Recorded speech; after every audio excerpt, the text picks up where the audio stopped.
Jadi kita akan terus ke Pusat Akuatik Pandalera Rinong untuk mendapatkan rakan kami di sana iaitu Syafiq Zulkarnain jika sudah boleh bersedia untuk memberikan gambaran. Syafiq, bagaimana keadaan di Pusat Akuatik pada ketika ini? Keadaan cukup mengujakan, Izwan, di Pusat Akuatik ketika ini dan nampaknya atlet-atlet sudah tak sabar untuk memulakan acara akhir yang akan dimulakan sebentar saja lagi. Jadi Izwan, dikabarkan edisi kali ini Sarawak menurunkan perenang-perenang terbaik mereka untuk merampas semua pingat emas yang dipertandingkan.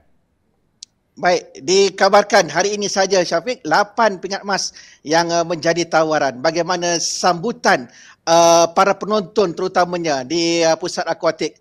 Mungkin penuh, ramai yang berada di sana untuk memberikan sokongan? Ya, dari sebelah pagi lagi, pada jam 9 pagi kita menyaksikan Pusat Akuatik ini sudah pun dipenuhi oleh penyokong-penyokong terutamanya dari kontingen Sarawak untuk memberikan sokongan dan kita menyaksikan 8 pingat emas yang dipertandingkan pada hari ini dan tumpuan kita adalah pada acara yang akan bermula sebentar saja lagi iaitu 200 meter kuat dada lelaki kerana kita akan menyaksikan mampukah rekod yang dipegang oleh perenang Selangor mampu dipecahkan pada hari ini, Zuan. Baik, Syafiq, sekiranya sudah pun bersedia, apa kata ayuh kita saksikan acara akhir yang berlangsung di Pusat Akuatik Pandalera Rinong. Jom.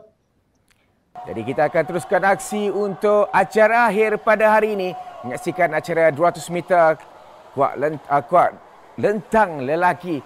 Menyaksikan 6 perenang yang akan bersaing pada hari ini untuk merebut pingat emas dan tumpuan pastinya untuk perenang Sarawak yang berada di lorong yang keempat sambil diberikan cabaran oleh pemegang rekod iaitu Ng Jing Fu yang berada di lorong yang keenam.